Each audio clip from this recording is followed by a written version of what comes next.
स्वागत है आपका। आप देख रहे हैं बुद्धा टीचिंग चैनल।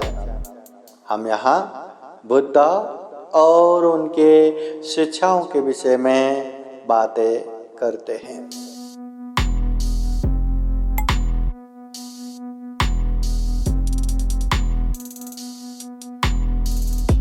महाकारुणिक तथागत बुद्ध धम्म संघ को त्रिवार वंदना। परम पूजनीय डॉक्टर बाबा साहब अम्बेडकर आज विशेषतः विजय चौहान अश्विनी चौहान के ज्येष्ठ सुपुत्र वैभव विजय चौहान के जन्मदिन है। जन्मदिन में बुद्ध धम्म संघ का आशीर्वाद देने के लिए यहाँ पूजनीय भिक्षु संघ उपलब्ध है। पूजनीय भिक्षु संघवंश भंते जी, पूजनीय भिक्षु मंगल बोधि भंते जी और आरोग्य भंते बोधिशील भंते यहाँ उपस्थित हुए हैं। सर्वप्रथम हम बुद्ध धम्म संघ को प्रणाम करेंगे, उसके बाद शील में प्रतिष्ठित होने के लिए पंचशील प्रार्थना करेंगे। फिर बुद्ध धम्म संघ का आशीर्वाद परित्राण ग्रहण करने के बाद थोड़ा थोड़ा धम्म देशना सुनेंगे। तो सर्वप्रथम बुद्ध धम्म संघ को वंदना करने के लिए हाथ जोड़ के बैठे और जैसा मैं कहता हूँ वैसा ही कहिए। अरहं सम्मा सम्बुद्धो भगवा बुद्धं भगवन्तं अभिवादेमि। एक बार प्रणाम कीजिए। स्वागतो भगवता धम्मो धम्मं नमस्सामि। वंदना कीजिए। सुपतिपन्नो भगवतो सावक संघो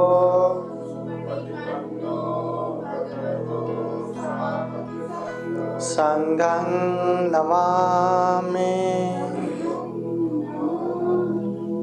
अब आराम से बैठिए। अभी शील याचना करने के लिए जैसा मैं कहता हूँ वैसा कहते जाइए। ओकाश वंदामि भन्ते द्वारतयेन गतं सबं अपराधं क्षमता मे भन्ते द्वितीयाम्पि तृतीयाम्पि ओकाश अहं भन्ते तिसरणेन सह पंचशीलं धम्मं याचामि। अनुग्रहं कृत्वा शीलं देता मे भन्ते द्वितीयाम्पि तृतीयाम्पि यमहं वदामि तं वदेता। नमो तस्सा भगवतो अरहतो सम्मा सम्बुद्धस्सा।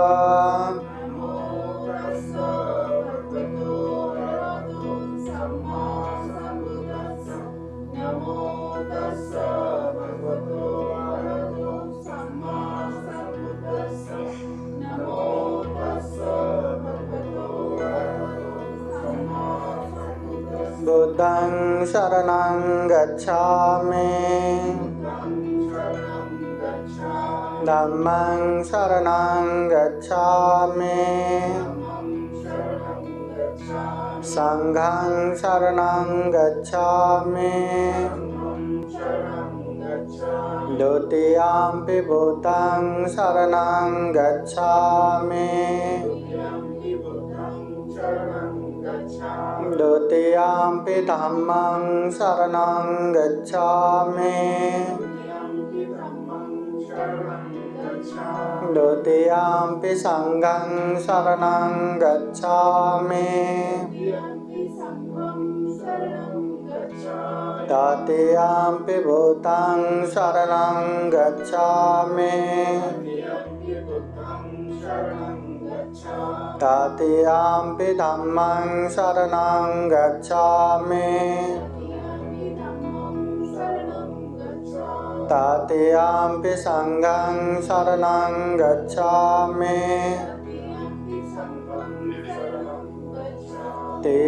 शरणगमनं परिपूर्णं पानातिपाता वैरमणि सिक्खापदं समादयामि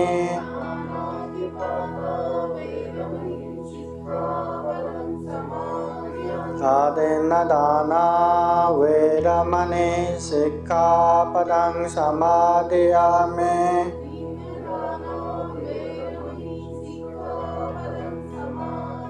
कामेषु मिच्छाचारा वैरमणि सिक्खापदं समादयामि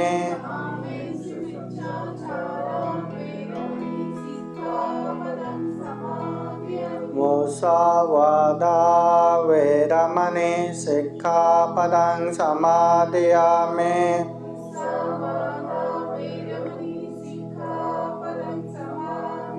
सुरामेरयो मज्जपमादत्ताना वैरमणि सिक्खापदं समादयामि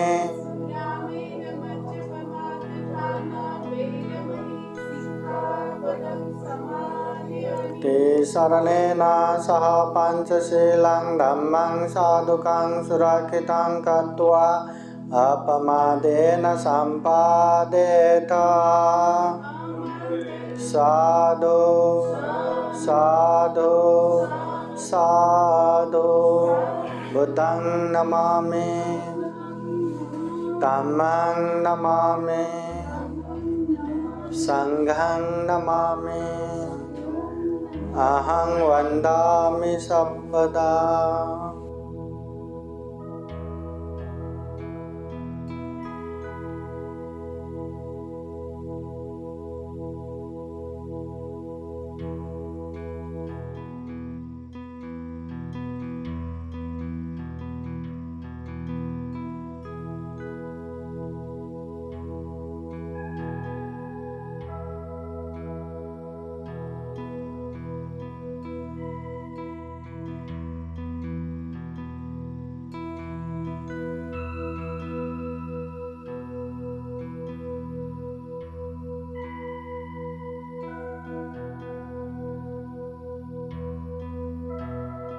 महाकारुणिक तथागत बुद्ध धम्म संघ के अनंत अनंत गुण धम्म और आशीर्वाद से भरा हुआ परित्राण पाठ अभी पूजनीय भिक्षु संघ करेंगे। इस परित्राण के अनुभव से बुद्ध धम्म संघ के अनंत गुण धम्म और आशीर्वाद के अनुभव से विशेषतः जन्मदिन मनाते हुए उपासक वैभव को और उनके माता पिता भाई परिवार बंधु बांधव सबके जीवन में खूब खूब सुख हो, शांति हो, मंगल हो, कल्याण हो, ऐसी कामना करते हुए बुद्धवाणी पाली गाथा आशीर्वाद देते हैं। श्रद्धा पूर्वक ध्यान पूर्वक परित्राण सुनने के लिए 3 बार साधु साधु बोलिए।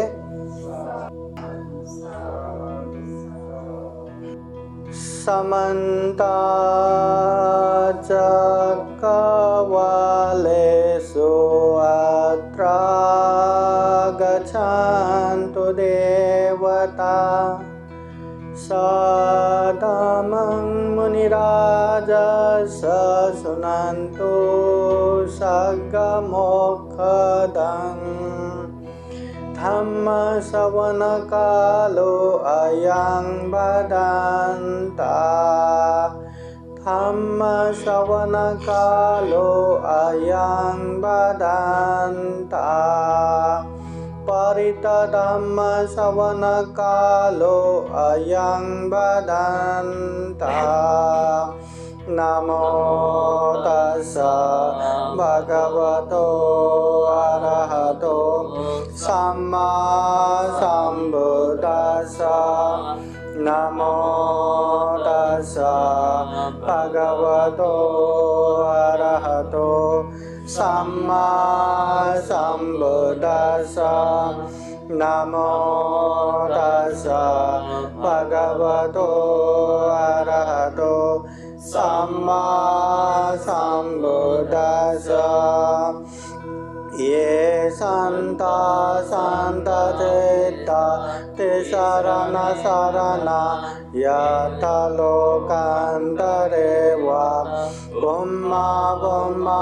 Jadeva Gunagana Gana Vyavata Sapakalang Yete Ayantu Deva Varakana Kamaye Meru Rajeva Santo Santo Santo Sahetu Munivara Vachana Soto Maggang Samagga Sabbesu Cakkavalesu Yakka Deva Ca Brahmano Yamame Katang Punya Sabba Sampati Sadakang Sabbe Tanganumoditva Samagga Sasanerata Pamadaraita Vantu Arakasu Visesato Sasana Sacalokasa Buddhi Bhavatu Sabbada Sasanam Bencalokanca Deva Rakkantu Sabbada Sabding Vantu Sukhi Sabbe Parivare Yatano Anega Sumana Vantu Sahasabe Hinyatebe Rajato Va Surato Va Manosato Va Amanosato Va Agito Va Udakato Va Pisachato Va Kanukato Va Kandakato Va Nakatato Va Janapada Rogato Va Asadhammato Va Asanditito Va Asapurisato Va Chandate Asamega Gona Kukura Aivichika Mane Sapade Peacha Taracha Sukara Maingsa Yakaraka Sadehe Nana Bhayeto Va Nana Rogato Va Nana Upadavato Va Sabbe Arakangananto Yetena Sacha Vajena Sote Devotu Sabada Yetena Sacha Vajena Sabadoka Sababaya Sabarogo Venasato Yetena Sacha Vajena Hotu Te Jaya Mangalam Yevang me sutang yekang samayang bhagava savatiyang viharati jetavane anata pendikasarame athako anyatara devata abhikantaya ratiya Abhikantavana kevala kapang Jetavanan upasetua Yena bhagavate nupasankame Upasankame tua Bhagavantang abhivadetua Ekamantang atase Ekamantang ditakosa Devata Bhagavantang Gathaya Achavase Bahu Deva Manusacha Mangalani Acintayong Akankamana Sotanang Brohi Mangalamuttamang Asevana Chapalanang Panditanan Sa Sevana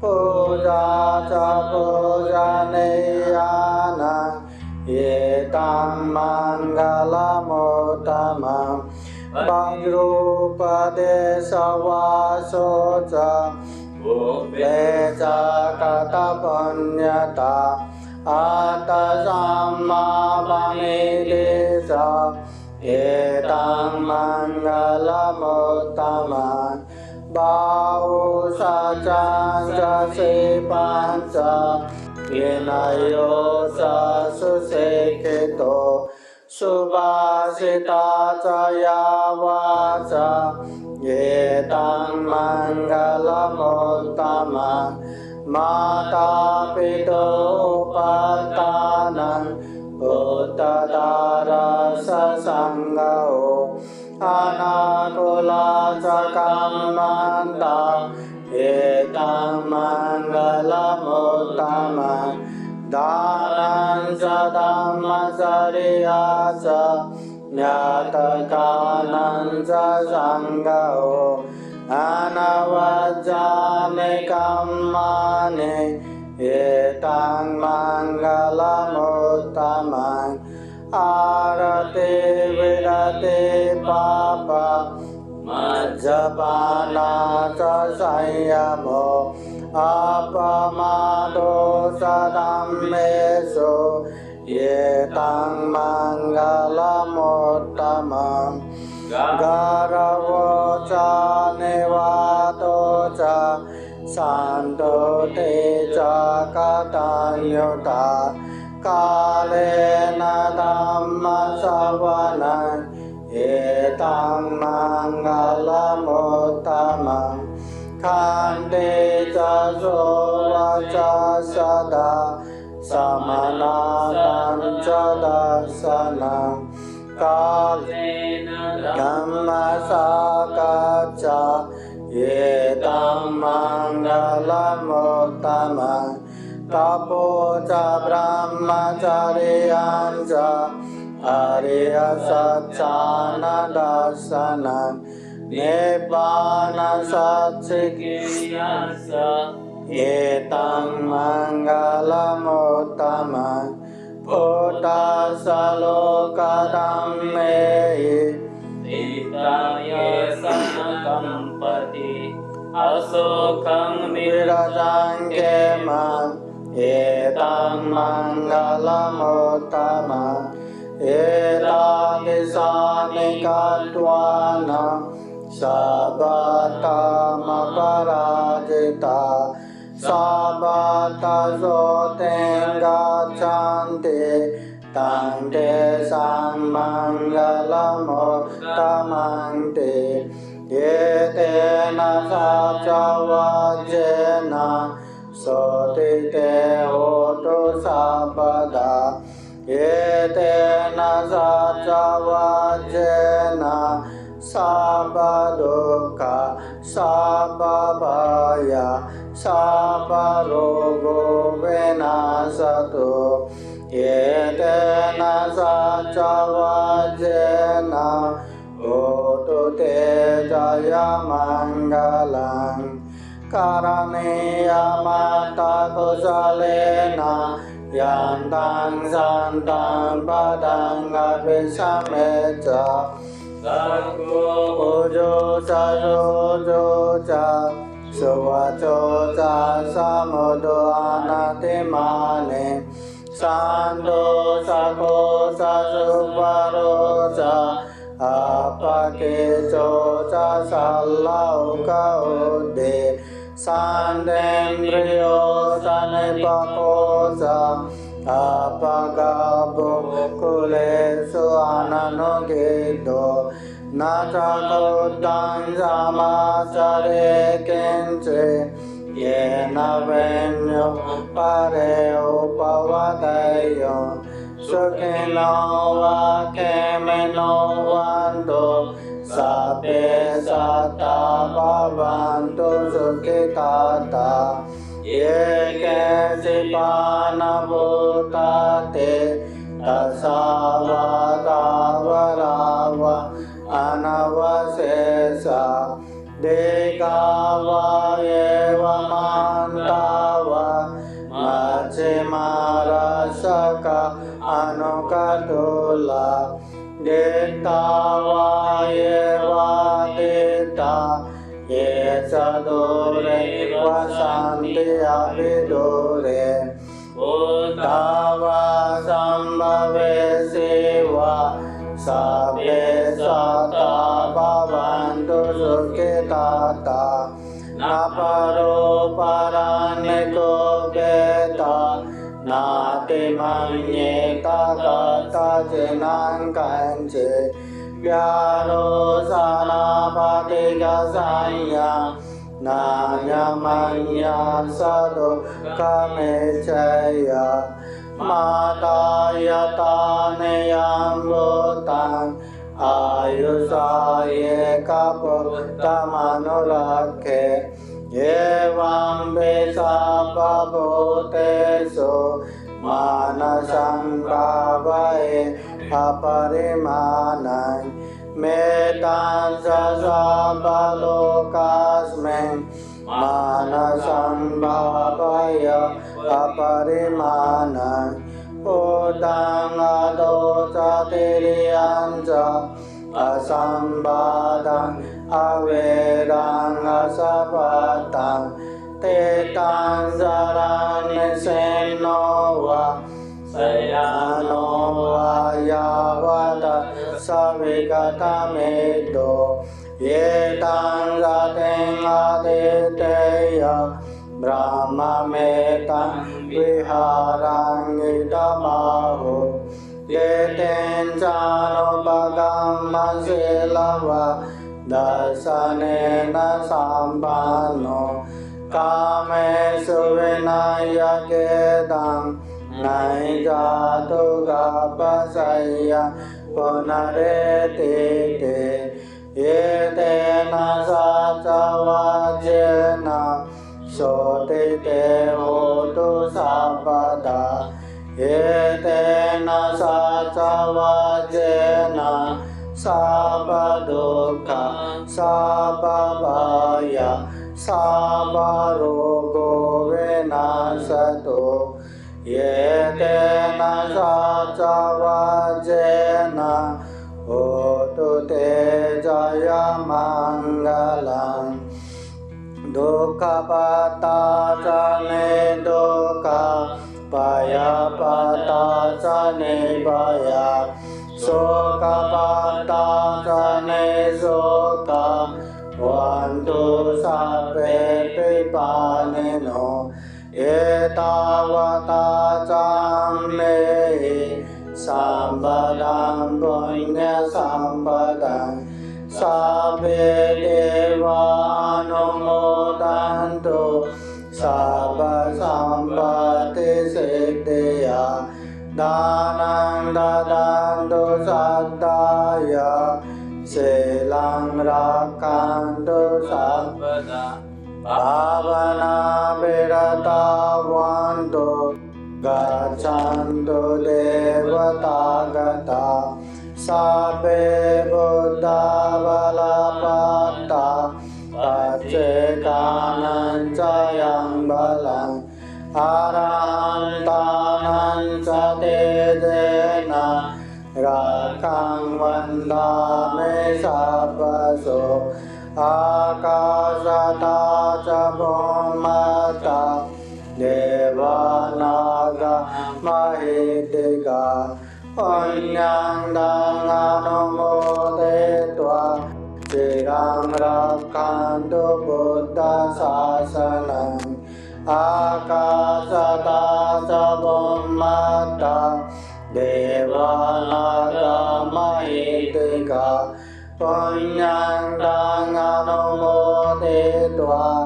चिरं रक्षन्तु धम्मदेशनम् आकाशता च भूमता देवानागा महितिका पुण्यं दङ्गनुमोदित्वा चिरं रक्षन्तु त्वां परान्ते साधु साधु साधु बुद्धं नमामि धम्मं नमामि संघं नमामि। ये परिधान धागा role करके लाइए।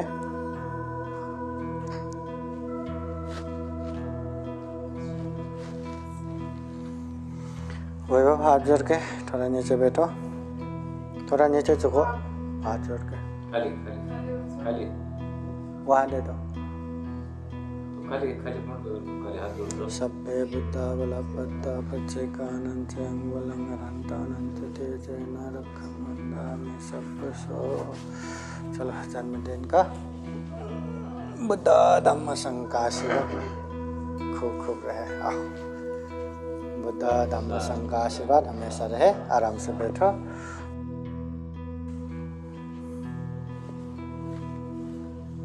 दे दो पंडित जी को दे दो। अभी सब लोग आराम से बैठिए। थोड़ा थोड़ा धम्मदेश में सुनेंगे। तो बोलने को मंगल बोधि बनते जी धम्मदेश में देंगे। सर्वांनी साधु साधु मना।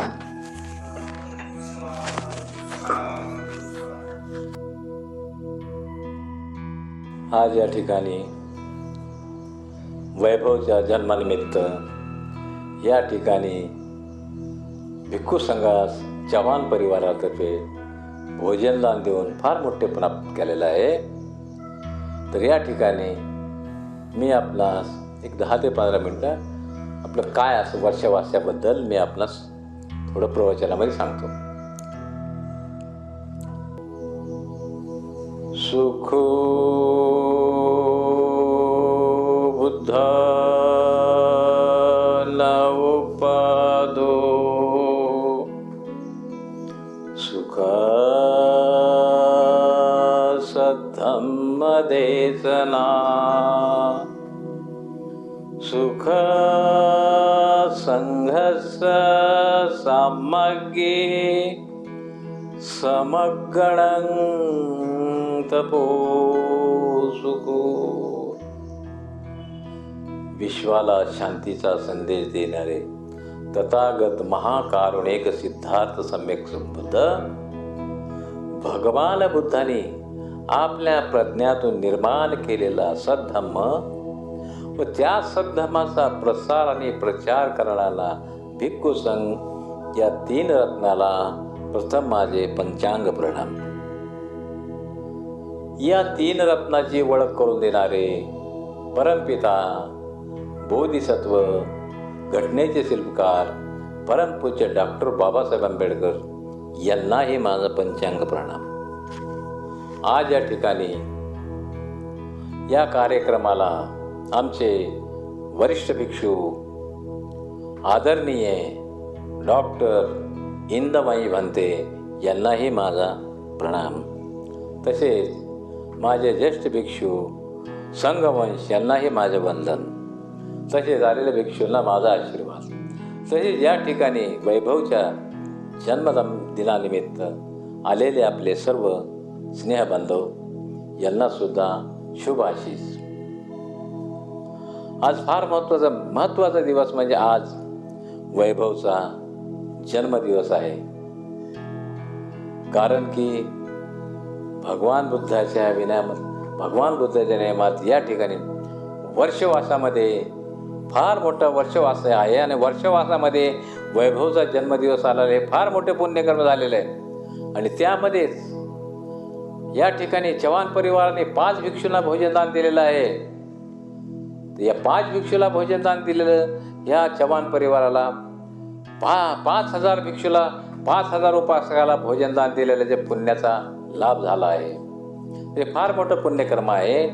आणि खरंच आपल्या वर्षवासामध्ये जोही बुद्धातील कुणीही जन्मो किंवा कुणीही मरण पाव, निधन पावो किंवा कुणाचा वाढदिवस हो, फार शुभ मानला जातो, फार शुभ मानला जातो. कारण की आपला हा भगवान बुद्धाच्या काळ हा आपला वर्षावास फार पवित्र असतो. 3 महिने हे आपल्यासाठी फार मोठे पवित्र आहेत. आणि या 3 महिन्यात पवित्र उपासकाने जेवढं आपल्याच्याने पुण्यकर्म होत राहावा तेवढं करत राहावा. ह्या पुण्यप्राप्तीचं फळ फार मोठं फळ मिळतं आहे. तर या ठिकाणी तेच काम आज चव्हाण परिवाराने केलेलं आहे. परंतु आजकाल मी थोडेसे वर्षावासानिमित्त थोडंसं आपणास सांगतो की हा वर्षावास हा केवळ भिक्षूसाठी आहे, उपासकासाठी नाही. हा केवळ वर्षवास भिक्षूसाठी आहे. कारण की भगवंताच्या काळामध्ये आज 2526 वर्षानंतर त्यावेळेस इतका पाऊस पडायचा की नदे नाले भरून जायचे. आणि तेवढ्या पावसामध्ये, तेवढ्या चिखलामध्ये भिक्खू संघ 400-500 भिक्खू संघाचा संघ धम्माचा प्रसार आणि प्रचार करायला जायचा. तर असं चलत कोणाच्या शेतातून जावं लागत होतं. तर 500 भिक्षू त्या शेतातून गेल्यानंतर शेताचं सगळं नुकसान व्हायचं. तसेच नदीला पूर आलेला असायचा, पुरामध्ये काही भिक्षू वाहून जायचे. तसेच या पावसामुळं काही आजार निर्माण व्हायचे. कोणाच्या भिक्षूला पायामध्ये लागायचं, पायामध्ये लागल्यानंतर जखम व्हायची, जखम झाल्यानंतर फार म्हणजे ती बरं होत नसं आणि त्या जखमेमध्येच भिक्षूचा काही मरण पावायचं, कोणी वाहून जायचे. अशा प्रकारे भिक्षूची पूर्ण ती त्यावेळेस भिक्षू संघाच्या वर्षवासामध्ये एवढी परेशानी होती. तरी भिक्षू संघ प्रचार आणि प्रसार सोडत नव्हते. परंतु ज्यावेळेस भगवान बुद्धाकडे काही उपासकाने तक्रार केली की भगवान, हा तुमचा भिक्षू संघ आमच्या शेतीतून जाऊन 400-500 लोक जाऊन आमच्या शेतीचं उद्ध्वस्त होतंय, फक्त केवळ तुमचाच आहे. दुसऱ्या धर्मातले लोक 4 वर्ष, जसं की 4 महिन्याचा हा असो चातुर्मास, तर चातुर्मासामध्ये दुसऱ्या धर्मातले कोणी निघत नाही, कोणी फिरत नाही. पण तुमच्यामध्येच लोक निघून, भिक्षू संघ निघून आमचं नुकसान होतं. काही भिक्षू मरण पावते, काही वाहून जाते. हे भगवंताच्या लक्षात आलं. आणि भगवंताने त्यावेळेसपासून वर्षावासास सुरुवात केली. भगवंताने जेवढे भिक्षू होते त्यांना आमंत्रित केलं. आणि आमंत्रित केल्यानंतर भिक्षूंना सांगितलं की भिक्षूनो, तुम्ही आता ह्या वर्षावासामध्ये, ह्या पावसामध्ये 3 महिने धम्माचा प्रचार करायला कुठंही जायचं नाही. तुम्ही एका ठिकाणी, एका विहारात राहायचं, एखाद्या झाडाखाली राहा, एखाद्या कंदारीत राहा, डोंगराच्या कपारीत राहा, परंतु कुठेही जाऊ नको. किंवा एखाद्या उपासकाच्या घरी राहिला तरी चालेल, परंतु वर्षावासात तुम्ही एका ठिकाणी बसून ध्यान साधना करून, धम्माचा अभ्यास करून, लोकांनाही उपासकांनाही धम्माबाबत प्रवचन द्या, धम्मदेशना द्या. तर असा भगवंताने आदेश दिला होता भिक्षूंना. त्यावेळेसपासून हा वर्षावास चालू आहे. तर वर्षावासामध्ये भिक्षूला तर दिली परवानगी, पण उपासकाला सुद्धा भगवंताने एक सूचना केली होती की पहा, आता हे भिक्षू वर्षावासानिमित्त एका ठिकाणी राहणार आहेत, तर त्यांची आपण भोजनाची सोय, औषध पाण्याची सोय, राहण्याची सोय, बिछाण्याची सोय, हे सर्व करणे उपासकाची जबाबदारी आहे. आणि ते उपासकाने त्यांची जबाबदारी स्वीकारावा. उपासकाने जबाबदारी स्वीकारली. आणि त्यावेळेस त्या काळामध्ये, भगवान बुद्धाच्या काळामध्ये, सर्व उपासक भिक्षूला एवढं बी द्यायचे, भोजन दान द्यायचे, वाशिरी दान द्यायचे, बिछाना द्यायचे, सर्व काही द्यायचे. आणि धम्मप्रवचन ऐकण्यासाठी नेहमी विहारात यायचे. परंतु आता काय झालंय की आता आपण 65-66 वर्ष झालं आपण धर्मांतर केलेले. आपण धर्मांतर 65-66 वर्ष केलं, पण आणखीन आपल्याला तर हिंदुत्व पण गेलं नाही, आणखीन पूर्ण गेलेलं नाही. त्याचा अंश काहीतरी आहे आपल्या ह्याच्यात. कारण की आपण काय म्हणतो, हा चातुर्मास आहे, मग आपण बी उपवास धरावा, किंवा या चातुर्मासामध्ये उपवास करून आपण पुण्य प्राप्त करावं. तसंच आपले लोक काय करतात, या 3 महिन्यामध्ये 3 महिन्याचे उपवास जातात, पण काही उपयोग नाही त्याचा, काहीच उपयोग नाही. तुम्ही कशामुळे 3 महिन्याचा उपवास करता? काही गरज नाही. तुम्ही 3 महिन्याचा उपवास करायची गरज नाही. मग 3 महिने उपवास करता, मग तुम्ही 3 महिने शील पाळू शकता का? 3 महिने शील पाळू शकत नाही तुम्ही. त्याच्यामुळं भगवंताने काय झालं की ठीक आहे, उपासक आहे तुम्ही, उपवास करायचा ना, तुम्ही महिन्यातून 4 उपवास करा. उपवासच म्हणतात त्याला, आपल्या बुद्धाच्या परिभाषेत उपवासच म्हणतात. तर 4 उपवासच करा. 4 उपवासच म्हणजे अमावस्या आहे, पौर्णिमा आहे आणि 2 अष्टमी आहे. अशा महिन्यातून तुम्ही 4 उपवास करा. पण 4 उपवास करताना अष्टशिलाचं पालन करा. 8 शील पालन केले पाहिजे, तरच त्याचं पुण्य लाभत आहे, नाहीतर पुण्याचा काय लाभ. 8 शील पालन केलेच पाहिजे. आणि त्या दिवशी, ज्या दिवशी अष्टशील आहे त्या दिवशी भिक्षुकोट जाऊन आपण अष्टशील घेतलं पाहिजे. आज बघा, आज वैभवचं खरंच पुण्यवान दिसतं वैभव, मला वाटतंय आज. कारण की आज उपवासच आहे, अष्टमी आहे आज, आणि अष्टमीचं वैभवचा जन्मदिवस आला आहे ना, अष्टमीचं दान झालेलं आहे, भिक्षू संघाला भोजन दान दिलेलं आहे. हे फार मोठं पुण्यकर्म आहे, आणि या पुण्यप्रतापाचं त्याला फळ मिळालेलं आहे. कारण की भगवान काय म्हणतात, कर्माचं फळ आपल्याला नेहमीच मिळतं. आता ह्या जन्मात नसतं, मागच्या जन्मात कमीत कमी चांगलं कार्य केले असेल वैभवने, त्याच्यामुळे त्याला हे दिवस आलेले आहेत. वर्षवासामध्ये जन्म झाला, वर्षवासामध्ये जन्मदिवस झाला, तर या ठिकाणी हा फार मोठं पुण्यवान आहे. तर असेच पुण्यवान माणसं, त्याच्यामुळं भगवंताने काय सांगितले की आपण सुदोदित काया वाचा मनाने कुठलंही पाप कर्म करू नका, हे भगवंताने सांगितले. आता भंतेजीने आमच्या तुम्हाला पंचशील दिलं का नाही? पंचशील, पण ते पंचशील तुम्ही कम्प्लिटली पाळायलाच पाहिजे, तरच आपण सद्गतीला जाऊ. पंचशील फार महत्त्वाचं आहे. भगवंताने सारनाथमध्ये प्रथम विशुद्ध मार्ग म्हणून सांगितलेलं आहे, तर हे पंचशीलच सांगितलेलं आहे पंचवर्गीय भक्षूला. त्याच्यामुळं पंचशील वाळणं फार गरजेचं आहे. पंचशील आणि त्याच्यामध्ये काया वाचा मनाने कुठलंही पाप करायचं नाही. आता काया वाचा मनाने कोणते पाप होते आपल्याकडून? आपल्याकडून हत्या न झाली पाहिजे, शरीराने होती ना, काया म्हणजे हे शरीर, ह्या शरीराने हत्या न झाले पाहिजे, ह्या शरीराने चोरी न केली पाहिजे, ह्या शरीराने व्यभिचार न केला पाहिजे. हे कायाचे फार मोठं पाप कर्म आहे. जोही करील तो फार मोठं पाप कर्म होतंय ते. त्याच्यानंतर वाचेचे कर्म. वाचेचे कर्म भगवंताने सांगितलं, खोटं बोलू नका, कुणाची निंदा करू नका, फालतू बडबड करीत बसू नका, आणि आपल्या तोंडातून शिवीगाळीची भाषा आली न पाहिजे. हे वाचेचे नियम आहेत. हे वाचेचे नियम पाळलेच पाहिजे, कडक पाळले पाहिजे. भगवंताने राहुलला प्रवचन देता वेळेस भगवंताने सांगितलं राहुलला, त्यांचा मुलगाच राहुल बघ म्हणले, तू दिल्लगी मजाकमध्ये सुद्धा खोटं बोलू नको, फार मोठं पाप कर्म आहे. त्याच्यामुळं खोटं बोलणं हे पाप कर्म आहे. खोट्या बोलण्याच्या सगळ्या गाठी बांधल्या जातात, तर असं खोटं बोलू नाही, हे फार महत्त्वाचं आहे. त्याच्यानंतर मनामध्ये राग येऊ नये, लोभ येऊ नये, द्वेष येऊ नये, मोह येऊ नये. हे मनाच्या गोष्टीत कोणाविषयी द्वेष करू नये. आपण आपला दुश्मन बी असला तरी त्याच्याविषयी वाईट चिंतू नये आपण, कारण की तो वाईट असला, मग आपण त्याचं वाईट चिंतून आपण कशाला आपण पाप कर्म करायचं. त्याच्यामुळं कोणी काही आपल्याला काही बोललं तरी आपण त्याच्याविषयी मंगल मैत्रीच करायची, पण त्याला आपण त्याचं वाईट चिंतायचं नाही. ह्या अशा गोष्टी. तर याच्यामुळे ह्या आता वर्षवासामध्ये सर्व उपासिकांना माझी सूचना राहील की तुम्ही कमीत कमी 4 अष्टमीचे 4 उपवास महिन्याचे होत नसेल तर 2 तरी करा. अमावस्या पौर्णिमा करा. अमावस्या पौर्णिमा होत नसेल की केवळ पौर्णिमा करा. पौर्णिमा पूर्ण अष्टशील करून पाळा तुम्ही. याच्यासारखं पुण्यच नाही. भगवंताने फार उपवास धरणारा माणूस कधीही दुर्गतीला जाणार नाही, हे भगवान बुद्धाने सांगितले. आणि भगवान बुद्धाची शब्द हा सत्य प्रमाण असतो. भगवान बुद्ध कधीच खोटं सांगत नव्हते, जे सत्य तेच बोलायचे. आणि आम्ही सुद्धा तेच सांगतो, भगवान बुद्धाच्या मुखातून निघाल्या तेच आम्ही सांगतो.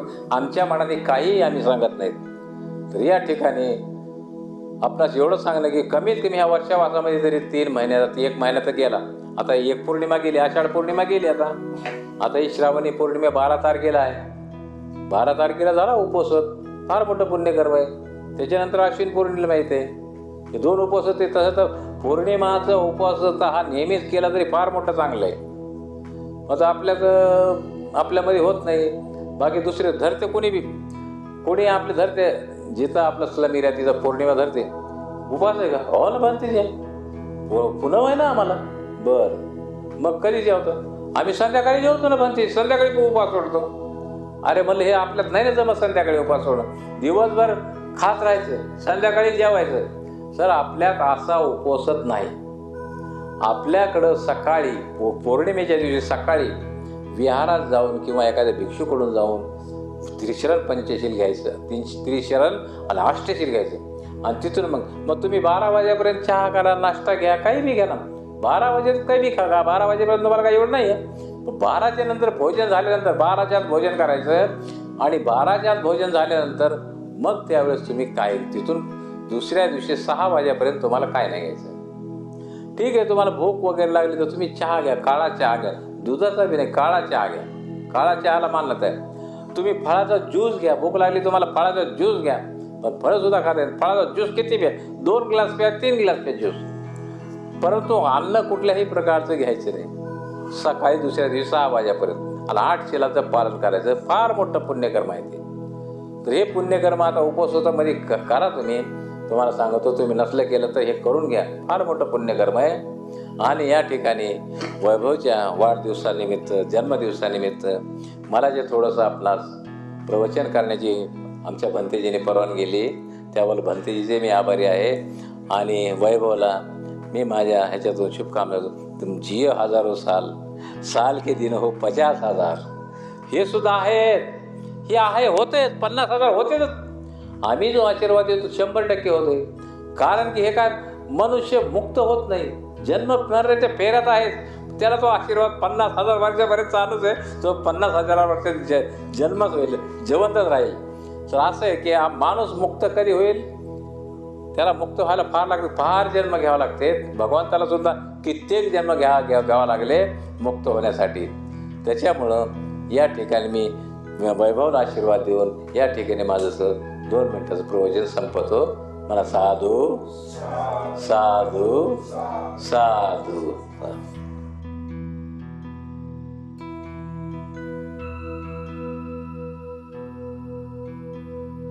बोलिए साधु साधु साधु.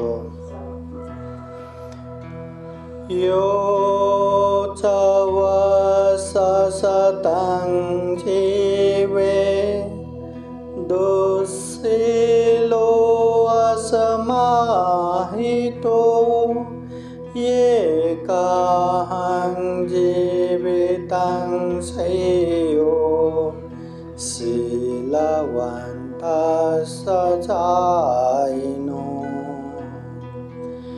महाकारुणिक तथागत बुद्ध धम्म संघ को त्रिवार वंदना.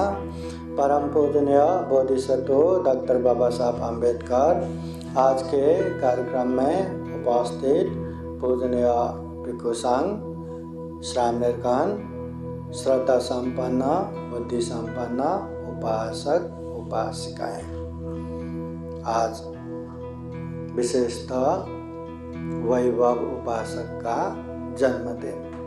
जन्मदिन का मतलब आज के दिन में उसका जन्म हुआ।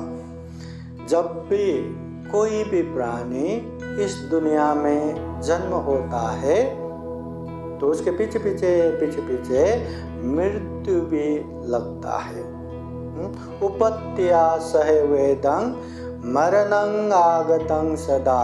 उत्पत्ति के साथ साथ विनाश और जन्म के साथ साथ मृत्यु पीछे पीछे आता है। जन्म होता है प्राणी, फिर मृत्यु होता है। उससे हमारी कहानी खत्म होता है क्या? नहीं, क्योंकि उसने ढेर सारा कर्म करके रखा है, अच्छे बुरे करके रखा है। जिसने अच्छा किया उसको अच्छा परिणाम आता है, जिसने बुरा किया उसको बुरा परिणाम आता है। तो मृत्यु के बाद भी फिर उसका जन्म होता है, अपने कर्म के हिसाब से भोगता है, फिर नया कर्म करता है, फिर मरता है, फिर जन्म होता है, फिर मरता है, फिर जन्म होता है, फिर मरता है। इस तरह जन्म मरण का ये जो सिलसिला है, ये जो दुख चक्र है, ये अनमतज्ञ है, अनंत है, जिसका कोई अंत ही नहीं, अंत ही नहीं। कि मानो इस तरह कि बारिश होने की वजह से बहुत बड़ा बांध आया हुआ है और हम उसके बीचों बीच बहे जा रहे, बहे जा रहे, बहे जा रहे, ना इधर के किनारे पकड़ सकते हैं, ना उधर के किनारे पकड़ सकते हैं, बहे जा रहे, बहे जा रहे, बहे जा रहे, ना बीच में कोई द्वीप आइलैंड है। तो वैसे ही हम भी ये तृष्णा में इस तरह बह जा रहे, इस तरह बह जा रहे कि यहाँ जन्म और मरण का सिलसिला, इसका अंत ही नहीं। तो इससे तथागत बुद्ध ने कहा दुख चक्र। तो अगर कोई किसी को ये दुख चक्र को धम्म चक्र बनाना है, या ये जन्म और मरण ये सिलसिला को काटना है, तो महाकारुणिक तथागत बुद्ध कहते हैं ये कायनो अयं मग्गो विशुद्धिया, ये विशुद्ध के लिए, ये दुख मुक्ति के लिए एक ही मार्ग है, एक ही उपाय है, वो है ध्यान साधना। जब तक हम ध्यान साधना नहीं करेंगे तब तक हम अपने आप को नहीं पहचानेंगे, और जब तक हम खुद को नहीं पहचानेंगे तो हमारे मन में क्या है, हमें एग्जैक्ट हो क्या रहा है, क्या करना चाहिए, ये भी समझ में नहीं आता। महाकारुणिक तथागत बुद्ध कहते हैं दुनिया भर के लोगों को अगर चरित्र के हिसाब से बांटा जाए तो 6 प्रकार के लोग ही है। देखा जाए तो दुनिया में 6 लोग ही है क्या, लाखों करोड़ों अरबों खरबों है, पर उन सारे लोगों को चरित्र के हिसाब से बांटा जाए तो 6 प्रकार के ही है। वो है राग चरित्र, द्वेष चरित्र, मोह चरित्र, श्रद्धा चरित्र, बुद्धि चरित्र, वितर्क चरित्र। ये 6 प्रकार के चरित्र है जो हर चीज में लोभ उत्पन्न करके, अटैचमेंट होके, एकदम आसक्त होके बैठते हैं, वो राग चरित्र। जो हमेशा चिड़चिड़ा होके गुस्सा करते रहते हैं, वो द्वेष चरित्र। जिसको कुछ भी समझ में नहीं आता, अज्ञानी स्वभाव का है, वो मोह चरित्र। जो हमेशा बुद्धि से ही सोचते रहते हैं, वो बुद्धि चरित्र। जो हमेशा तर्क वितर्क करते रहते हैं, वो वितर्क चरित्र। जो किसी ने कुछ भी बोला तुरंत विश्वास करते हैं, ये श्रद्धा चरित्र। ये 6 प्रकार के चरित्र हैं। जब हम ध्यान बैठेंगे तो अपने आप को पहचानेंगे कि 6 चरित्र सब में है, थोड़ा सब में है, गुस्सा सब में है, लोभ सब में है, श्रद्धा सब में है, बुद्धि वितर्क ये सब में थोड़ा तो है ही, मगर एक चरित्र जो हम में है, तो वो चरित्र क्या है, अगर हम उसे पहचानेंगे तो उस हिसाब से हमें क्या करना चाहिए, उसका मार्ग भी तथागत बुद्ध ने अच्छे से बताया है। इसलिए अपने आप को पहचानने के लिए भी महाकारुणिक तथागत बुद्ध ने ये ध्यान साधना करने की जरूरत है, ऐसा तथागत बुद्ध ने कहा है।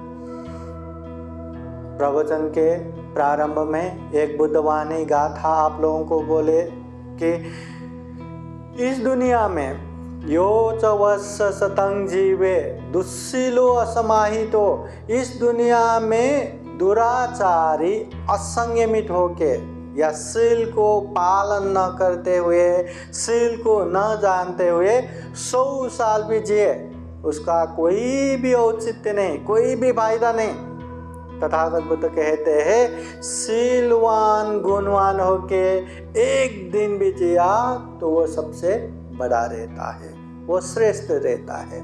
इसलिए हमें ज़्यादा दिन जीना और ज़्यादा दिन जी के सिर्फ अकुशली कमाना, पापी कमाना, ये नहीं है। दुष्शील दुराचारी होके 100 साल भी जिए उसका कोई भी महत्व नहीं है। शीलवान गुणवान होके एक दिन भी जीना ये श्रेष्ठ है, ये उत्तम है। महाकारुणिक तथागत बुद्ध एक समय भिक्षुओं को पूछते हैं अपने नख में थोड़ा सा धूल लेके, भिक्षु बताओ मेरे नख में ज़्यादा धूल है या पृथ्वी में ज़्यादा धूल है? सारे भिक्षु लोग कहते हैं भगवान सारा पृथ्वी धूल ही धूल से भर पड़ा है, आपके नख में तो बहुत ही कम, बहुत ही थोड़ा ही धूल है। तथागत बुद्ध कहते हैं इस दुनिया में अच्छे शील को जान के अच्छे शील पालन करने वाले मेरे नख में जितना धूल है उतना ही है, नहीं तो शील को ना जानने वाले या जान के भी पालन न करने वाले ऐसे पृथ्वी में जितना धूल है उतना है।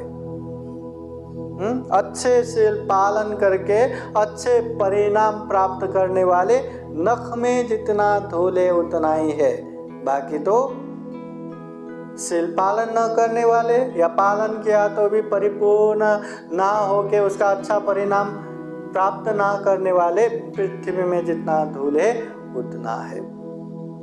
अभी हमें क्या होना है? पृथ्वी के धूल होना है या तथागत बुद्ध के नख में जितना धूल है उतने धूल में आना है? हमें अच्छे में आना है या बुरे में आना है? अच्छे में आना है। तो अच्छे में आना है तो हमें अच्छे बुराई का पहचान होना चाहिए, क्या पालन करना चाहिए, क्या शील है उसे जानना चाहिए, और अच्छे शील को न केवल जानना है उसे पालन भी करना चाहिए। और पालन भी आज थोड़ा क्या बस झाला हो गया करके बैठना नहीं है, जब तक हम परिपूर्ण नहीं होता वो हमें शील पालन करते करते जाना है, तब जाके उसका अच्छा परिणाम आता है। और तथागत बुद्ध जो कहते हैं ना कि थोड़े लोगों में फिर हम भी आते हैं। तो महाकारुणिक तथागत बुद्ध ने अपने आप को पहचानने के लिए, अपने स्वभाव को जानने के लिए और दुख मुक्ति के मार्ग पे निरंतर आगे बढ़ने के लिए ये ध्यान साधना करने का उपदेश दिया। महाकारुणिक तथागत बुद्ध सारे बुद्धवाणी त्रिपिटक का सारांश या सारे बुद्धों के उपदेशों का सारांश उपदेश इस तरह भी देते हैं। सब पाप सकरणं कुशल उपसंपदा सचित परियोदपनं ये तं बुद्धान शासनं, ये तं बुद्धान शासनं, ये बुद्धों का उपदेश है। जो भी अतीत में बुद्ध बन के गए, जो भी अनागत भविष्य में आने वाले बुद्ध है, और पच्चुपन्ना जो वर्तमान समय में बुद्ध है, सारे बुद्धों का ये उपदेश है। क्या है ये उपदेश? सब पाप सकरणं, कोई भी पाप ना करो, कुशल उपसंपदा, कुशल पुण्य कार्य करो, सचित परियोदपनं, अपनी चित्त को परिशुद्ध करो। ये बुद्ध के प्रमुख उपदेश है। और इनमें भी मूल प्रमुख ये हमारा चित्त रहता है। जब हम अच्छे मन से कुछ बोलेंगे या जब हम अच्छे मन से कुछ शरीर से करेंगे तो उसका परिणाम भी अच्छा आता है, सुख आता है। और जब हम बुरे मन से या दूषित मन से कुछ करेंगे या कुछ बोलेंगे तो उसके पीछे पीछे दुख आता है। तो इसलिए दुख हमें नहीं चाहिए, सुख हमें चाहिए। तो हमें अपनी चित्त को परिशुद्ध करना है। अभी चित्त परिशुद्ध भी कैसे करना है? मन बहुत ही चंचल है, छेन छेन में भी कहाँ कहाँ भागते रहता है, यहाँ बैठे हैं, मन एक ही झटके में कहाँ कहाँ पहुँच जाता है।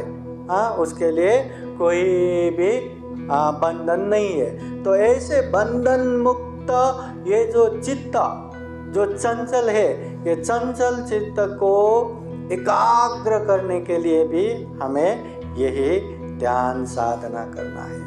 मन बहुत ही अशुद्ध है, बहुत ही मन क्लेश है, बहुत ही आश्रव से भरपूर है। जिस तरह एक मक्खी जहाँ जहाँ गंदगी है वहीं वहीं जाते रहते, वैसे ही ये चित्त में अनेक अनेक क्लेश है। इसलिए जहाँ जहाँ बुरे बुरे चीज़ें वहीं ज़्यादा ये मन जाता है।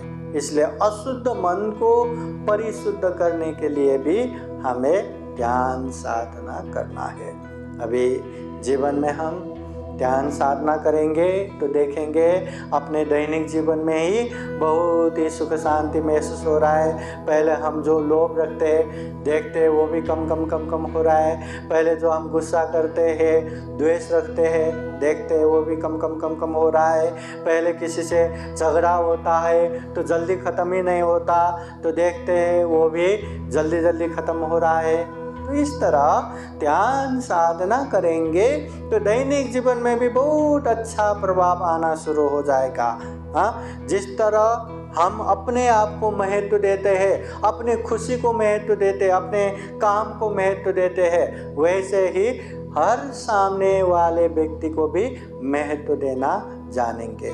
जिस तरह मेरा जीवन मेरे लिए महत्वपूर्ण है, वैभव के जीवन उसके लिए भी बहुत ही महत्वपूर्ण है। अरे वैभव तो छोड़ दो, काम करने वाले या झाड़ू लगाने वाले या कुछ भी काम करने वाले या सड़क में सोने वाले, उसके लिए भी उसके जान का महत्व है। तो सबका अपना अपना सम्मान है। इसलिए ध्यान बैठेंगे जैसा मैं महत्वपूर्ण हूँ सामने वाला भी है, तो एक दूसरे को भी अच्छे से अंडरस्टैंडिंग आना शुरू हो जाएगा। ध्यान भावना अगर अच्छे से करेंगे तो मन के विकार, मन के क्लेश, मन के तृष्णा, इसको भी धीरे धीरे ख़त्म कर पाएंगे। और अच्छे से ध्यान करके आगे बढ़ेंगे तो सबसे पहला काम ध्यान से एकाग्रता बढ़ता है, एकाग्रता से समाधि बढ़ता है। और समाधि बोले तो एकदम एकाग्र एक ही जगह एकदम घंटों या दिन भर टिके रहना, ये समाधि हो गया। मगर तथागत बुद्ध ने केवल समाधि का उपदेश नहीं देते, सम्यक समाधि मतलब अच्छे जगह पे समाधि होना चाहिए।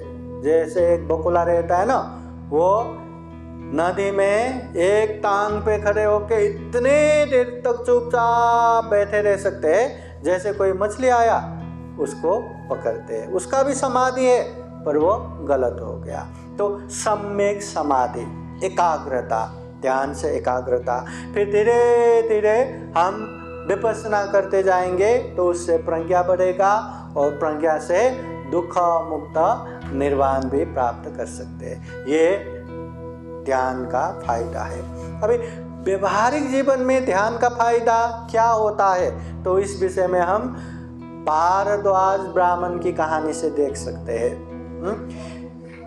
बुद्ध के समय में एक भारद्वाज ब्राह्मण था जो बुद्ध को बिल्कुल पसंद नहीं करते, या बुद्ध का न उपदेश सुनना न भिक्षुओं को सुनना, कुछ भी नहीं, बिल्कुल पसंद नहीं। हाँ, मगर ऐसे ब्राह्मण के घर में जब शादी करके उसके दुल्हन आए ना, मतलब उसके क्या बहू, हाँ, उसके बहू उसके घर में आए तो ऐसे उपासिका आई कि हमेशा बुद्ध धम्म संघ के शरण में जाने वाले, कुछ भी हुआ तो नमो तस् भगवतो अरहतो सम्मा सम्बुद्धस्स बुद्धं शरणं गच्छामि धम्मं शरणं गच्छामि संघं शरणं गच्छामि। ठक्कर भी लगा, कहीं पे ठक्कर भी लगा तो ऐसा बोलने वाले परेशान, हमेशा चिढ़ते थे, हमेशा उसको बोलते थे कि ये बुद्ध का नाम हमारे सामने मत लो। मगर वो कहती मैं तो ले लूँगा, हाँ, मैं लेना नहीं छोड़ सकते, अगर आप लोगों को पसंद नहीं है तो मुझे मायके भेज दो, मैं चला जाऊंगी। अभी भारद्वाज ब्राह्मण ये जो बहू है बहुत ही अच्छी, व्यवहार से भी चरित्र से भी बहुत अच्छी, घर में भी सब अच्छे से काम करने वाली, सब अच्छा है। एक ही अच्छा नहीं कि बुद्ध का नाम लेना, वो भी इसलिए अच्छा नहीं क्योंकि उसको पसंद नहीं। हाँ, फिर भी सह के बैठा कि कम से कम बुद्ध का नाम मत लो कहते हुए एक बार उसके ब्राह्मण गुरुओं को घर में भोजन बुलाया, और भोजन बुलाया तो वही बहू को अच्छे से वो खाना बनाती है, उसको ही बनाने के लिए बोले। बस एक ही प्रार्थना किया कि गुरुओं के सामने बुद्ध का नाम मत लो। उसने भी हाँ ठीक है, कोशिश करती हूँ। सारा खाना अच्छे से बन गया, सारा खाना अच्छे से परोसा गया। हाँ, जब खाने की बारी आई, कुछ तो लेके आ रही थी, अचानक से ठोकर लग गया। ठोकर लगते ही नमो तस्स भगवतो अरहतो सम्मा सम्बुद्धस्स बुद्धं शरणं गच्छामि धम्मं शरणं गच्छामि संघं शरणं गच्छामि। बुद्ध का नाम ले लिया। बुद्ध का नाम लेते ही वहाँ खड़े ब्राह्मण लोग एकदम गुस्से से कांपने लगे। अरे, दुनिया में कोई भी औरत या कोई भी लड़की नहीं मिली क्या जो ऐसे बुद्ध के भक्त, उसको उठा के बहू बना दिया करके गुस्से से परोसा हुआ खाना भी ऐसे ही छोड़ के चले गए। अभी भारद्वाज ब्राह्मण का बहुत ही दिल दुख गया, मतलब बहुत ही उसको तकलीफ हो गया। अरे, गुरुओं को खाने के लिए बुलाए, खाना परोसना भी हो गया, बिना खाए निकल गया। अभी इतना उसको भी गुस्सा आया, इतना गुस्सा आया, पर करे तो क्या? बहू को गाली देंगे या कुछ बोलेंगे, वो तो मायके चली जाएगी। हाँ, अब क्या करे?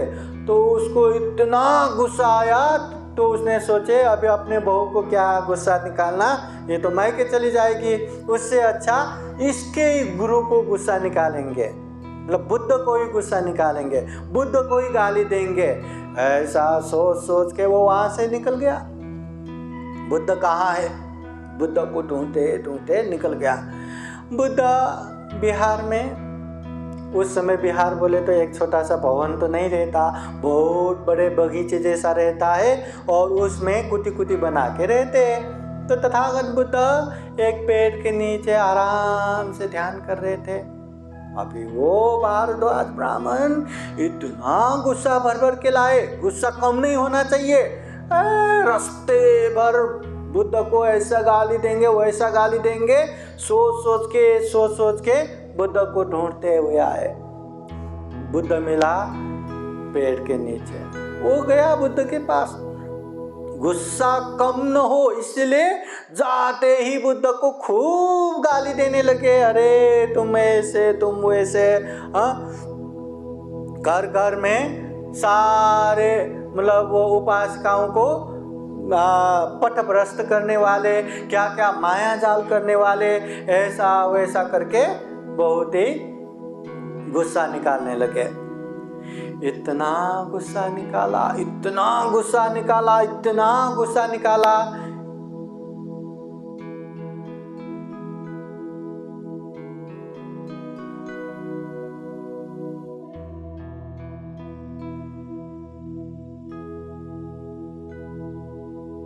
तो इतना गुस्सा निकाला, फिर भी देखते हैं जो गुस्सा इतना निकालने के बाद भी तथागत बुद्ध वहाँ शांत बैठे थे। अभी कोई किसी को बिना कारण गुस्सा निकालते, गाली देते तो कितना, मतलब वहाँ झगड़ा होता है, हाँ, कितना सहना मुश्किल हो जाता है। पर देखते हैं तथागत बुद्ध शांति से आराम से बैठे कि मानो कुछ हुआ ही नहीं। तो इतना होने के बाद भी गुस्सा खत्म ही नहीं हुआ, और गुस्सा निकाला और गाली दिया और किया, फिर भी तथागत बुद्ध में कोई प्रभाव नहीं। अभी सामने वाले भी कुछ बोले तो खुद को भी बोलने के लिए कुछ अच्छा लगता है ना, गुस्सा कर निकालना या गाली देना या झगड़ा करना अच्छा लगता है। अभी सामने वाले कुछ कर ही नहीं रहा है, शांत बैठे, तो दीवार को कितना हम गुस्सा निकालेंगे। तो गुस्सा निकाल के बोल के थक गए। अब क्या करेंगे? इतना थकने के बाद फिर वो पूछते हैं हे श्रमण गौतम, मैंने आपको इतना गुस्सा निकाला, इतना गाली दिया और मूर्ति की तरह बैठे हैं क्या? हाँ, आपको गुस्सा नहीं आता क्या? आपको कुछ भी नहीं होता क्या? तो वो कहते हैं नहीं, ऐसे लेने और देने का काम हम नहीं करते। मतलब गुस्सा लेने का और गुस्सा देने का, गलत लेने का और गलत देने का, ऐसा काम हम नहीं करते। तो ऐसा कहने के बाद वो तो मतलब माने हो तो कैसे माने? अपना गुरु है कि बुद्ध का नाम लिया, बस परोसे हुए खाना छोड़ के गुस्से से काम के चला गया। और बुद्ध है, इतना गुस्सा करने के बाद भी कहते हैं हम ऐसे लेने देने का काम नहीं करते, गुस्सा नहीं करते। तो आश्चर्य हो गया। तो भारद्वाज ब्राह्मण पूछते हैं, आपको इतना हमने गुस्सा किया फिर भी आप गुस्सा नहीं कर रहे, कुछ भी नहीं बोल रहे। हमारे गुरुजी परोसे हुए भोजन छोड़ के गए, सिर्फ आपके नाम लिया करके, आपको कैसे गुस्सा नहीं आया? तो बुद्ध कहते हैं, आपको जानना है क्या? हाँ, जानना है। ठीक है, तो बैठो। ठीक है, बैठने से पता होगा, तो बैठता हूँ। बैठ गया। फिर कहते हैं, आंखें बंद करके ध्यान करके बैठो, अपने श्वास को ही देखते रहो, क्या इससे पता चलेगा? करके तो देखो। ठीक है, करके वो आंखें बंद करके पालती मार के आंखें बंद करके श्वास को देखता रहा। देखते ही देखते क्या होता है, वो जब बुद्ध के पास आया था, इतना गुस्सा भर के आया था, मगर श्वास को देखते ही देखते वो सारा गुस्सा भूल गया, वो चला गया। और इसको इतना आनंद महसूस हुआ, इतना मन को प्रसन्नता आया। तो कहते हैं, भगवान, मैंने अपने जीवन में इतना शांति का महसूस कभी नहीं किया। जीवन में मैंने बहुत यज्ञ होम किया, बहुत बड़ा पूजा किया, मगर इतना शांति मुझे कभी नहीं आया। क्या है ये? तो बुद्ध कहते हैं, यही तो है ध्यान, यही तो है साधना। तो भारद्वाज ब्राह्मण, अच्छा, तो बुद्ध ऐसे जीवन के लिए उपयोगी उपदेश देते हैं, इसलिए बुद्ध को सब लोग मानते हैं। और हम बुद्ध को ही न जाने क्या सोच के ऐसे गाली देने के लिए आए। भगवान, हमसे बहुत बड़ा भूल हो गया, हमें क्षमा कीजिए। आज से जीवन पर्यंत तक आपके शरण में आए हुए उपासक के रूप में ग्रहण कीजिए करके बुद्ध के शरण में गए। वो भारद्वाज ब्राह्मण बाद में भिक्षु बन के, तथागत बुद्ध के शिष्य बन के, भिक्षु बन के दुख मुक्त औरत भी हो गया।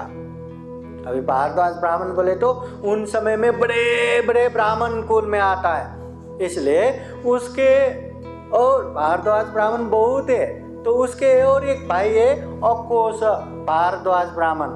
तो अकोश इतना गुस्सा आया कि बुद्ध ने क्या माया लगा दिया, क्या माया जाल कर दिया कि मेरे बड़े भाई तो भिक्षु ही बन के गए, अभी उसको भी छोड़ेंगे ही नहीं करके वो भी गया बुद्ध को गुस्सा निकालने के लिए, गाली देने के लिए, न जाने क्या क्या जो भी मन में आया सारा बोलने के लिए गया, बोला।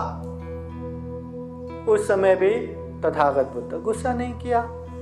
तो बुद्ध उल्टा उससे पूछते हैं, हे अकोसा, तुम्हारे घर में कोई पाहुना आता है क्या? हाँ, आते हैं। वो लोग कुछ उपहार लेके आते हैं कि नहीं? हाँ, आते। तो वो उपहार जो लेके आते हैं, अगर वो उपहार तुम नहीं लेंगे तो क्या होगा? अरे क्या होगा, इसमें क्या पूछने की जरूरत है, जिसने लाया वही लेके जाएगा। तो तथागत बुद्ध कहते हैं, अघोष ऐसा ही है, आज भी मेरे पास एक पाहुना आए, अनेक उपहार लाए, वो उपहार मैं नहीं लेता, तुम ही ले लो। तो ऐसी बात सुन के कि ऐसा तो कभी होता ही नहीं, ये कहानियों में होता है, प्रैक्टिकल लाइफ में होना बहुत मुश्किल है। कोई हमें एक शब्द बोले या कुछ भी बोले, सहना आसान है क्या?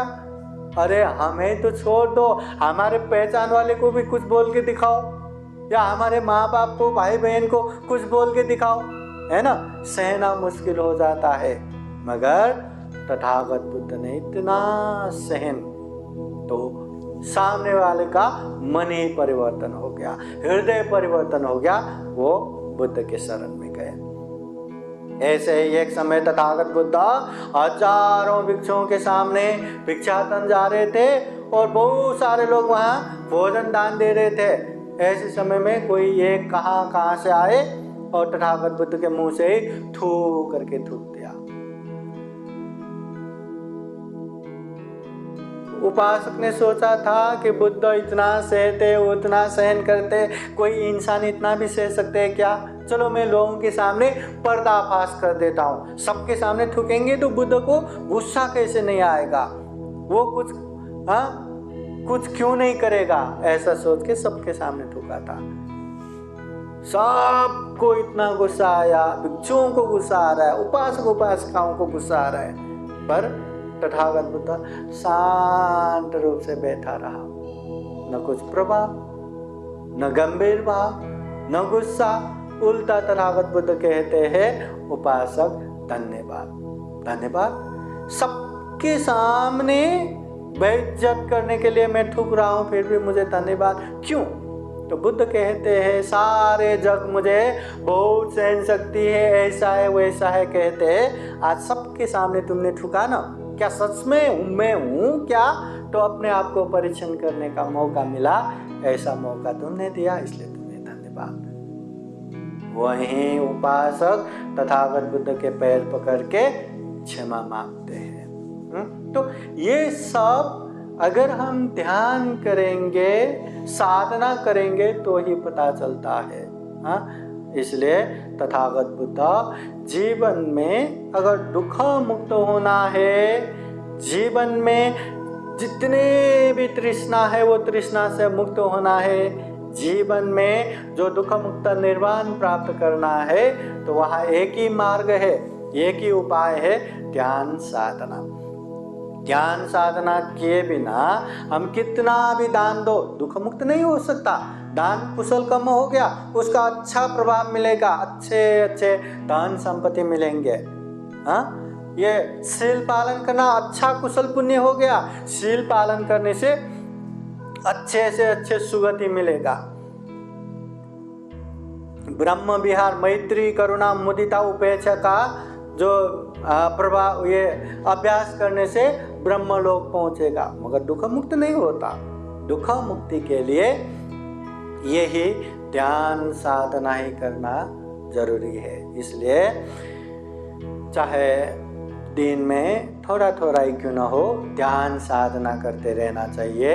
यहाँ जहाँ हम रहते हैं ना, इसके आजू बाजू देखेंगे तो बहुत सारे विपश्यना सेंटर है, ध्यान सेंटर है। आराम से जाके 10 दिन ध्यान साधना बैठ के आने का। और ध्यान साधना आराम से इस तरह भी बैठ सकते हैं, या जिसका पैरों में दर्द है वो लोग चेयर पे बैठ के भी, या अपने हिसाब से, अनुकूलता के हिसाब से भी ध्यान कर सकते हैं। तो आराम से सबको छोड़ छाड़ के 10 दिन आराम से ध्यान बैठेंगे तो वहाँ, है ना, दान भी हो गया, शील भी वहाँ बैठते समय पूरा पालन करते हैं, निष्क्रिय में भी वहाँ हो जाता है। हमने घर बार छोड़ के, परिवार छोड़ के गए, हमेशा के लिए नहीं पर 10 दिन के लिए तो छोड़ के गए, वो भी निष्क्रिय में पारमिता भी होता है। वहाँ हम ध्यान साधना का एकदम उत्साह करते, पराक्रम करते, वीर्य पारमिता हो गया। वहाँ हम प्रज्ञा का अभ्यास करते हैं, वहाँ सहनशील का अभ्यास करते हैं, वहाँ अधिष्ठान का अभ्यास करते हैं, मैत्री का वो अभ्यास करते हैं, उपेक्षा का अभ्यास करते हैं। जो 10 पारमिता, जो दुख मुक्ति होने के लिए ये 10 पारमिताओं का घड़ा भरना है, वो सारे के सारे थोड़ा थोड़ा भर जाते हैं। इसलिए जीवन में अगर हमें सभी दुखों से मुक्त निर्वाण ही प्राप्त करना है और उसमें जाना है, तो हमें ध्यान साधना ही करना है, इसके अलावा दूसरा कोई उपाय नहीं। तो इसलिए दुख मुक्ति के मार्ग पे जाने के लिए हमें ध्यान साधना भी करते रहना है और ये जीवन अच्छे से संयमित रूप से आगे बढ़ाने के लिए शील पालन भी करना है और सब में आपसी अच्छे से मैत्री करुणा पूर्वक वो जीने के लिए अपने क्षमता से दान त्याग भी करते जाना है। ये तथागत बुद्ध का उपदेश है। जीवन में अच्छे कुशल पुण्य करना है तो दानं ददन्तु श्रद्धाय, श्रद्धा पूर्वक दान देना है। शीलं रखन्तु सपदा, शील सदाचार पालन करना है। भावना विरता होन्तु, ध्यान भावना करना है। तो यही करेंगे तो हमारे जीवन अच्छा होगा, हित होगा, कल्याण होगा। तो हम भी ऐसे ही पुण्य कार्य करते करते ये दुर्लभ, यह अमूल्य, ये सर्वश्रेष्ठ जीवन को सफल बना सके, सार्थक बना सके, ऐसे ही कामना करते हैं। फिर एक बार आप सभी के जीवन में बुद्ध का आशीर्वाद, धम्म का आशीर्वाद, संघ का आशीर्वाद हमेशा हमेशा रहे। जीवन में ज़्यादा से ज़्यादा पुण्य धर्म करते हुए सभी दुखों से मुक्त निर्वाण तक प्राप्त कर सके, ऐसी कामना करते हुए पूजनीय भिक्षु संघ पाली गाथा द्वारा आशीर्वाद देंगे। सब लोग हाथ जोड़ के बैठिए। सबेतेयो विवजान्तो सबरोगो विनाशतो माते भवतु अन्तरायो सुखे दीर्घायुको भवतु सर्वमङ्गलं रक्षन्तु सर्वदेवता सर्वभूतानुभावेन सदा सोते भवन्तु ते भवतु सर्वमङ्गलं रक्षन्तु सर्वदेवता सर्वधर्मानुभावेन सदा सोते भवन्तु ते भवतु सर्वमङ्गलं रक्षन्तु सर्वदेवता सर्वसङ्गानुभावेन सदा सोते भवन्तु ते एचितां वाचितां तुय्यं क्षिप्रमेव समेचतु सर्वे पुरेन्तु चेतसङ्कल्पा छन्दोपन्नरसो यथा आयु आरोग्य सम्पत्ति सर्ग सम्पत्तिमेव च अतो निब्बान सम्पत्ति इमिनाते समेचतु। साधु साधु साधु। बुद्धं नमामि, धम्मं नमामि, संघं नमामि। अहं वन्दामि सर्वदा। सबका मंगल हो, सबका कल्याण हो, सुखी हो, सुखी हो।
आते ही घंटे देखते ही वंदना करने का अच्छा है।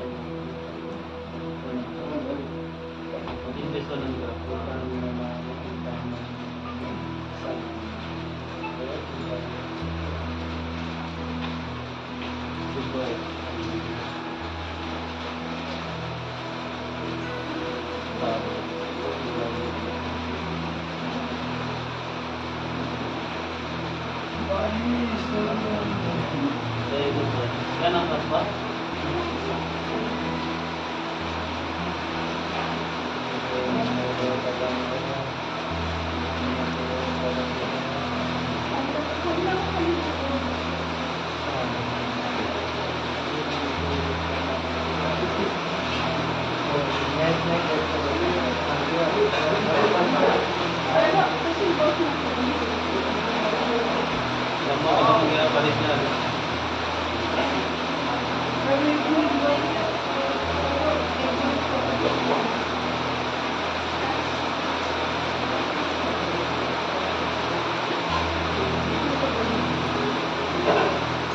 Kalau pilih kau lagi lagi.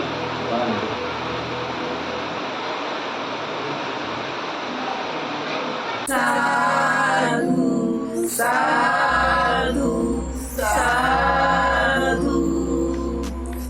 बुद्धं नमामि, बुद्ध को नमन करता हूँ।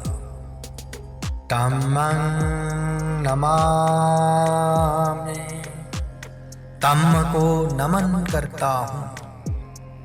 संघं नमामि, संघ को नमन करता हूँ।